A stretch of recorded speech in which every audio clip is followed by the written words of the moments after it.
बिस्मिल्लाहिर्रहमानिर्रहीम। अस्सलाम वालेकुम। आप देख रहे हैं हालात। मैं हूं सईद चौधरी। कल ज़िमनी इलेक्शन हो रहे हैं 20 हल्कों में। 12-18 घंटे की बात है। उसके बाद सूरत वाज़ेह होना शुरू हो जाएगी। अपने पिछले व्लॉग में मैंने कुछ पेशगोइयाँ की थी, कुछ तजदिया दिया था कि कौन सी जमात कितनी सीटें लेगी, नून लीग की कितनी होंगी, पीटीआई की कितनी होंगी। और फिर इसमें जो पोलिंग डे स्ट्रेटेजी है या मैनेजमेंट है, वो बड़ी अहमियत की हामिल होती है इलेक्शंस के हवाले से। और ज़िमनी इलेक्शन में इस दफ़ा टर्न आउट क्या माजी की तरह कम रहेगा या बेहतर होगा, जनरल इलेक्शन की तरह होगा, इस पर बात करेंगे। और फिर पीटीआई की जो स्ट्रेटेजी है इलेक्शन वाले दिन की, क्या वो लड़ाई झगड़ा चाहते हैं, कोई ऐसी प्लानिंग है, हुकूमत के पास कोई रिपोर्टें पहुंची हैं इस तरह की, इस पर बात करेंगे। और फिर ये जो इलेक्शन है इसकी एक और भी बड़ी अहमियत है। एक तो ये है ना कि हमजा शहबाज की हुकूमत बरकरार रहती है, नहीं रहती है। अगर नहीं रहती है, पीटीआई जीत जाती है, जिसके चांसेस कम है, तो फिर वफाक में क्या असरात होंगे। इसके अलावा भी कुछ बुनियादी नौयत के फैसले हैं रियासत के हवाले से, जो इन इलेक्शंस के नताइज के मुंतजर हैं। कुछ ऐसे फैसले हैं जो किए जाने हैं, वो इलेक्शंस जो नतीजा आएगा उसके बाद उसके लिए जो वो फाइनल जो है वो फैसले होंगे, वो बीच में अटके हुए हैं। लेकिन इससे पहले जनाब खान साहब की बात हम कर लेते हैं। खान साहब ने कमाल शख्सियत पाई है। ऐसा ऐसा झूठ बोलते हैं, यानी आपने अपनी आंखों से एक चीज देखी है और खान साहब जो है 15 मिनट बाद कहेंगे ये आपने गलत देखा है। ऐसा कुछ हुआ ही नहीं। आज उन्होंने खिताब फरमाया है आज़ादी सहाफ़त पे कि जनाब मैं तो आज़ादी सहाफ़त का कायल हूँ, मैंने तो सहाफ़ियों को बड़ी आज़ादी दी हुई थी, मेरे दौर में पता नहीं क्या होता था, इन्होंने लोगों को तंग किया हुआ था। ओ भाई, और झूठी खबरें मेरे खिलाफ चलती थी। मैं चाइना गया, जब चाइना के दौरे पे तो 2 अखबारात ने लीड लगा दी, सी पैक में पता नहीं मैं क्या गड़बड़ करने वाला हूँ, तो वो मुझे बड़ी मुश्किल होगी वहाँ चाइना में। इस तरह की वो गुफ्तगू उन्होंने की। और उन्होंने फरमाया है खान साहब ने कि जो मेरे दौर में अगर सहाफ़ियों के साथ कुछ होता रहा है तो मेरा उसमें कोई दोष नहीं है, मैं नहीं हूं, और मेरी हिदायत पर किसी सहाफ़ी को नहीं उठाया गया। ये खान साहब फरमा रहे हैं। और अगर खान साहब की सिर्फ इतनी बात को ले लिया जाए, माजी में जो आसफ अली जरदारी के साथ हुई है 2013 से पहले जब उनकी हुकूमत थी, तो जरदारी साहब रोजाना कुछ एंकर जो हैं जो अब खान साहब के साथ मिले हुए हैं, वो रात को जरदारी की हुकूमत घर बेचकर जाते थे। और उनका प्रोग्राम देखने के बाद ये लगता था कि जब सुबह हमने 7-8 बजे उठना है तो मुल्क में शायद इनकलाब आ चुका हो और जरदारी साहब जो हैं वो जेल में बंद हों, या उनको उठा लिया गया हो, या पकड़े गए हों, या उनकी हुकूमत गिर गई हो। इस तरह अब वही लोग खान साहब के साथ हैं। आप समझ रहे हैं मैं किन लोगों की बात कर रहा हूं, जो खान साहब की हमायत करने वाले बड़े बड़े एंकर्स हैं, उनमें ये लोग भी शामिल हैं। खान साहब जब आए हैं इक़्तिदार में, तो आते ही इन्होंने 2018 में वो अखबारात या मीडिया हाउसेज जिनको नून लीग ने इश्तिहारात वगैरह दिए थे अपनी कैंपेन के, उन तमाम का घेरा तंग किया। मीर शकील रहमान को नैब के जरिए जेल भिजवाया। वो प्लाटों वाला केस है, उसमें कुछ भी नहीं था। वो पता नहीं किसको पकड़ना चाह रहे थे, लेकिन उनको उन्होंने जनाब उठा लिया। पाबंदियां लग गई। जियो केबल ऑपरेटर से कहा गया जनाब जियो या तो आखिरी नंबरों में फेंके हो या बंद कर दें। ये मैं बड़े मीडिया, वो मकसद क्या था कि एक मीडिया उसको मैं दबा लूंगा तो बाकी सारे डर जाएंगे कि जनाब ये तो जियो जैसे जो सबसे बड़ा पाकिस्तान का मीडिया हाउस है, उसको इस बंदे ने काबू कर लिया, तो बाकी क्या रह गया। जो छोटे या दरमियाने दर्जे के अखबार थे, उनकी बाकायदा इंक्वायरियां शुरू हुई, मालकान की, इश्तिहारात की जमा तफरीकें हुई। नैब वालों ने नोटिस दिए, ये मेरे ज़ाती इल्म में है।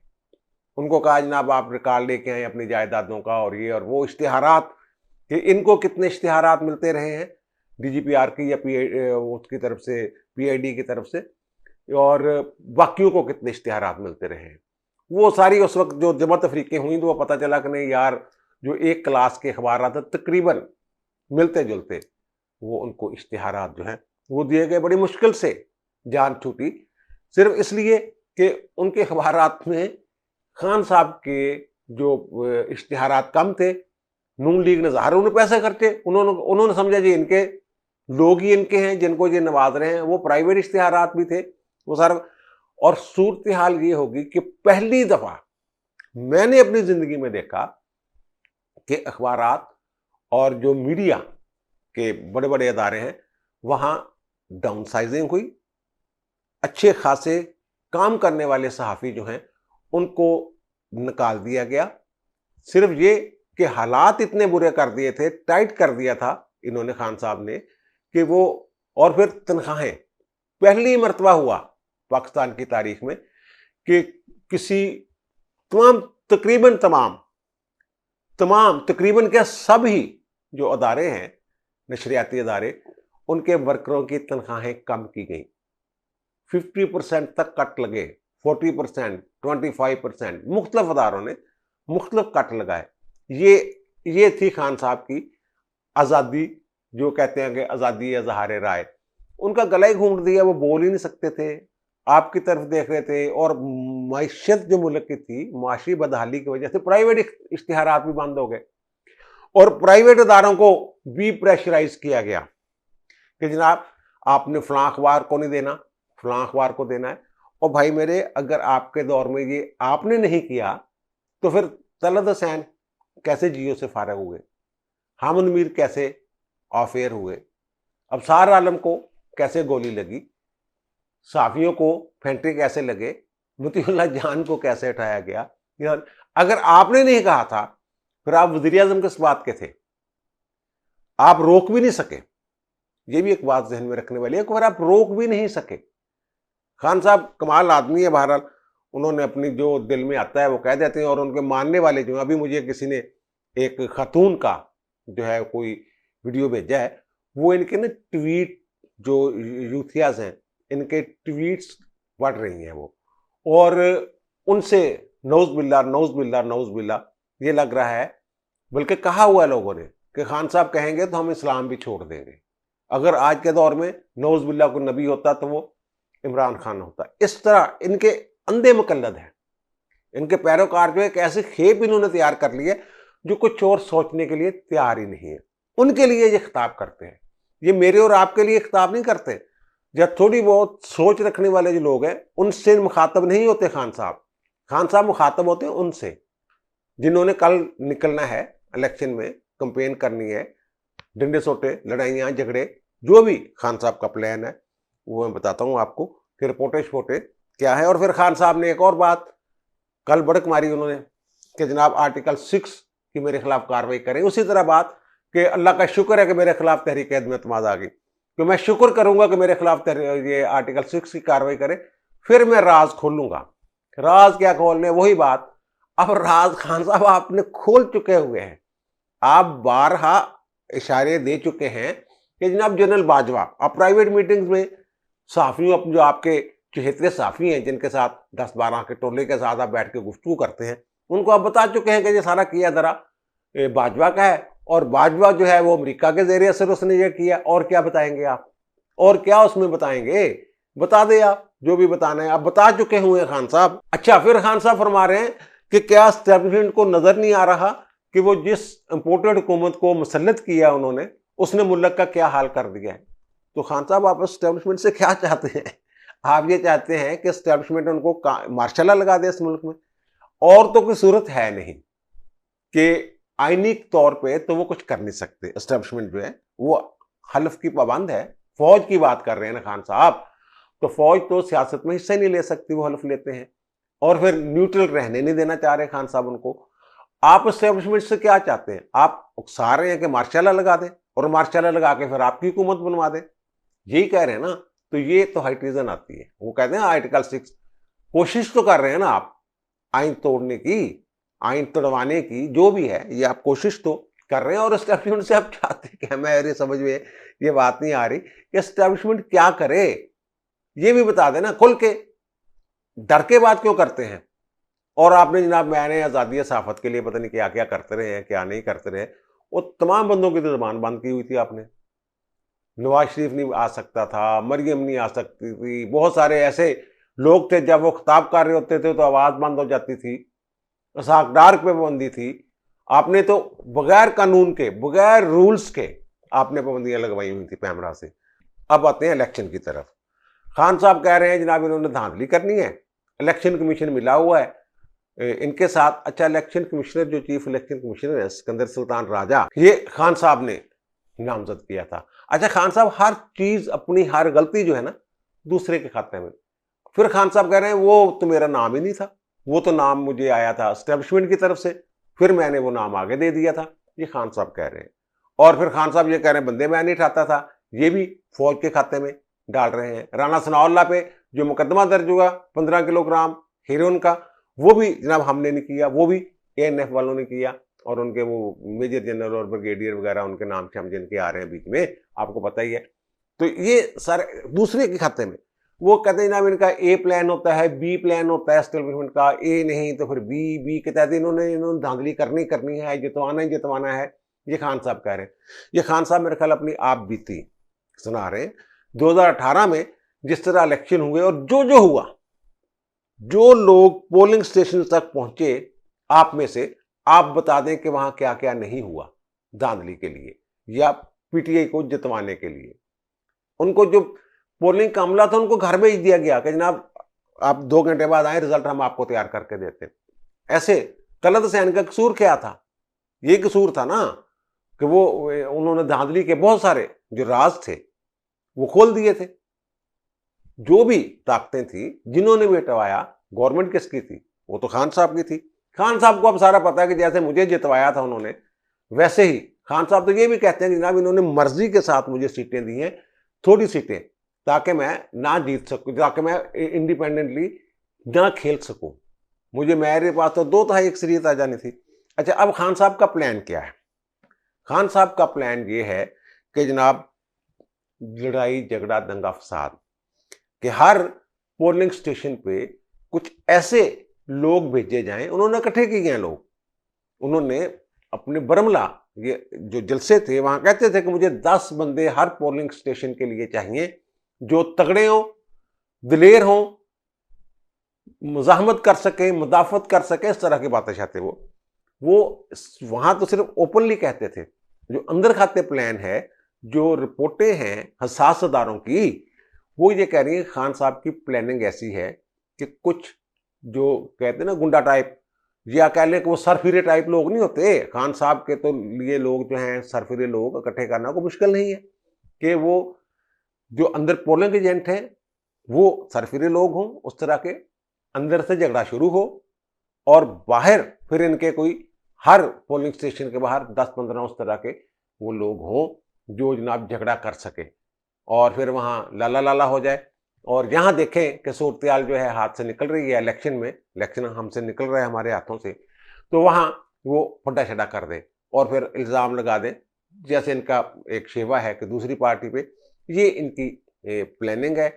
और इलेक्शन कमीशन, वो बेचारे कह रहे हैं चीफ इलेक्शन कमिश्नर साहब के मुझे धमकियाँ दी जा रही हैं। अच्छा, और उसका कोई बंदे का कसूर नहीं कि वो सईद बैदी का दामाद है।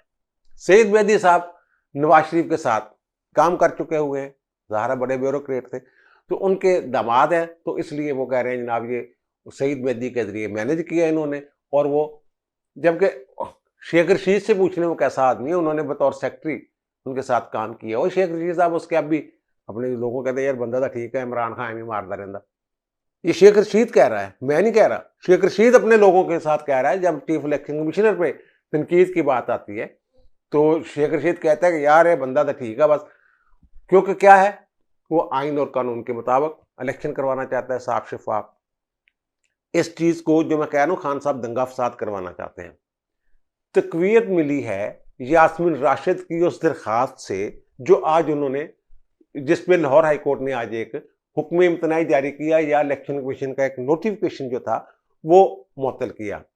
वो दरखास्त ये थी कि जनाब इलेक्शन कमीशन ने अभी 24 घंटे पहले कोई नोटिफिकेशन जारी किया है कि जिस हल्के का इलेक्शन है वहाँ जो पोलिंग एजेंट होंगे किसी उम्मीदवार के, उनके लिए ज़रूरी है कि उनका ताल्लुक उसी हल्का से हो, बाहर से लोग नहीं ला सकते आप।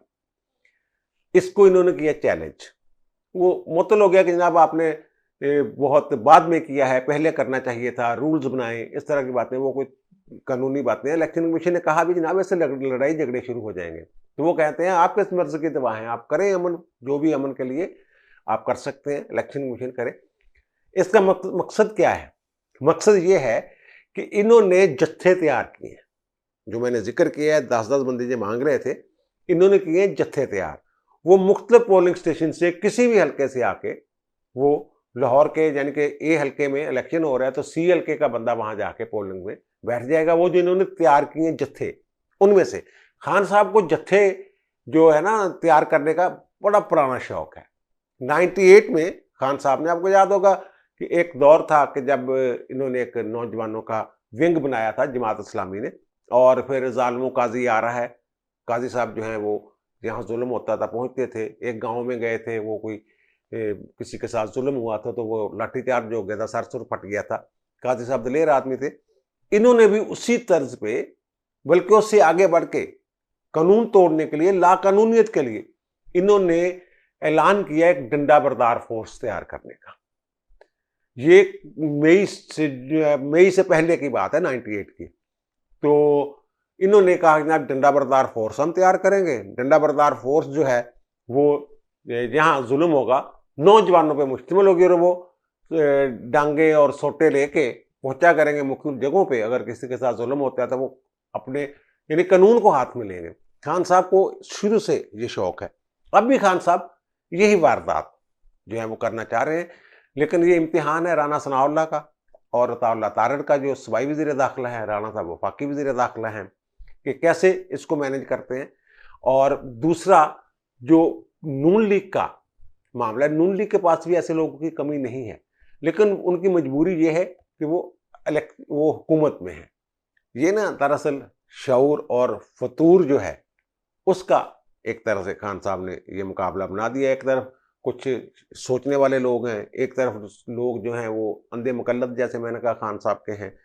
तो अब जो स्ट्रेटजी खान साहब की, एक तो लड़ाई झगड़ा, दूसरा सोशल मीडिया पे इनकी बहुत कंपेन है खान साहब की, और दूसरों की जो है वो फील्ड पे कंपेन है। उन्होंने घर घर जाके जो कंपेन, असल कंपेन होती है इलेक्शन में, जैसे इलेक्शन लड़ा जाता है, वो नून लीगों वालों ने, नून लीग वाले और या उनके जो इत्तेहादी हैं, उन्होंने तमाम हल्कों में वो की है अपनी कंपेन शम्पेन। इनके पास देखे ना, ये जो गए हैं पोलिंग एजेंट, ये तो दोनों के लिए एक ही बात थी ना।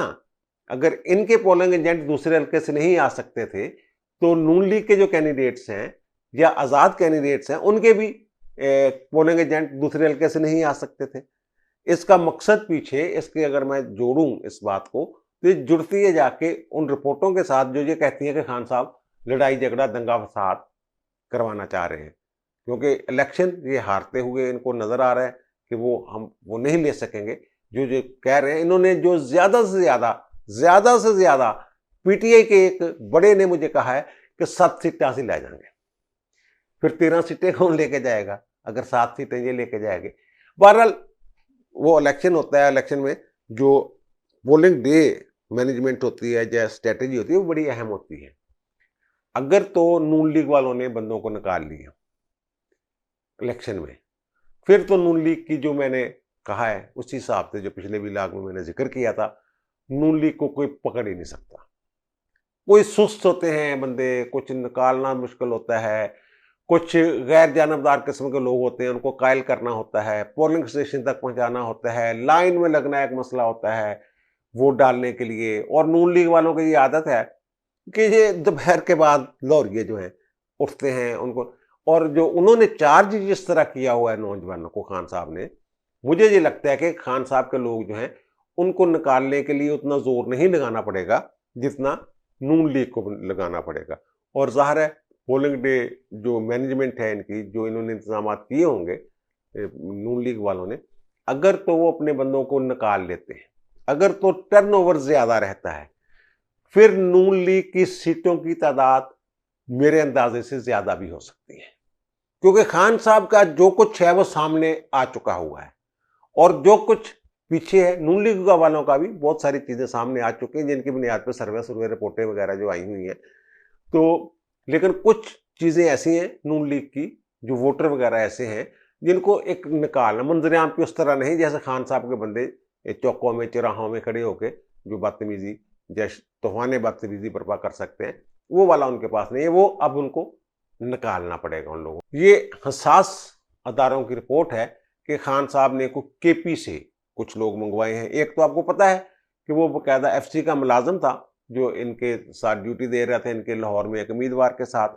फिर एक साहब से कोई 100 200 300 मिले हैं शनाख्ती कार्ड जो वो पैसे दे के पीटीआई के किसी उम्मीदवार के लिए वो वोट छोट खरीद रहा था।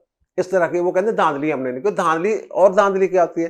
फैसल नियाजी जो हमजा शहबाज जब इलेक्शन लड़े हैं तो उन्होंने रिजाइन कर दिया था जनाब वो मैं नून लीग को वोट नहीं देता। अच्छा, उनका रिजाइन पड़ा रहा। फिर वो जुलाई में 2 जुलाई को वो कहते हैं कि जनाब मैं तो जनाब आपके साथ हूँ, मैं तो आपको वोट दूंगा। वो इनके इजलास में चले गए, पार्लियामानी पार्टी के इजलास में। जब इन्होंने देखा कि जनाब ये एक बंदा चले गया, ये 177 है, तो 176 करने के लिए परवेज इलाही साहब ने उनका इस्तीफा मंजूर कर लिया। जो पहले का दिया हुआ था इतनी देर तक उन्होंने मंजूर नहीं किया, अप्रैल से पड़ा हुआ था, तो जुलाई में जाके उसको उन्होंने वो मंजूर कर लिया कि नहीं नहीं ठीक है जनाब ये आप मुस्तफी ताकि 176 रह जाए। वो कहते थे हमें 9 सीटों की ज़रूरत है, तो वो अब मैंने पिछले भी इलाके में कहा 10 सीटें जीतेंगे तो फिर उनके पास जो है वो 186 तादाद हो जाएगी। एक कोई उनका कोई मामला चल रहा है किसी की नाहली का, वो इतनी जल्दी नहीं होने वाला। बहरहाल ये सारी सूरत है इनकी। बाहर से बंदे मंगवाए हुए हैं और फिर उनको वो ज़ाहिर है पंजाब हुकूमत जो है वो कोशिश ये कर रही है कि हल्के में गैर मुतल्लका लोग जो हैं जैसे बाहर से केपी वगैरह से आए हैं उनको निकाल बाहर करें, निकाल दिया जाए। वो कोई ऐसी बनाई है हुकूमत ने, प्लान कर रही है। इस पर भी इन्होंने शोर मचाना है कि जनाब धांधली होगी धांधली होगी धांधली होगी। और फिर वो जो मैंने जिक्र किया है कि बहुत सारे मामला जो हैं वो रुके हुए हैं जिनका अभी फैसला होना है इन जो इलेक्शन है इनके नताइज के नतीजे में। तो वो जनाब वो उसमें आर्मी चीफ का भी मामला है कि एक्सटेंशन होनी है, क्या होना है, कब होना है, वो क्या प्लानिंग्स हैं। टाइम ज़्यादा हो गया है, पहले मेरी वीडियो लंबी हो जाती है, तो वो मैं अगले व्लॉग में उसकी तमाम तफसीलात जो हैं आपके गोशगुजार करूँगा कि कौन क्या सोच रहा है, अंदर क्या हो रहा है, पॉलिसी क्या है और पॉलिसी में कोई तब्दीली हो सकती है तो क्या हो सकती है। इस बार अगले व्लॉग में बात करेंगे। अब मुझे इजाज़त दीजिए, इंशाल्लाह दोबारा मुलाकात होती है नए व्लॉग के साथ। अल्लाह ताला आप पर, मुझ पर, हम सब पर मेहरबान रहे। अल्लाह हाफ़िज़।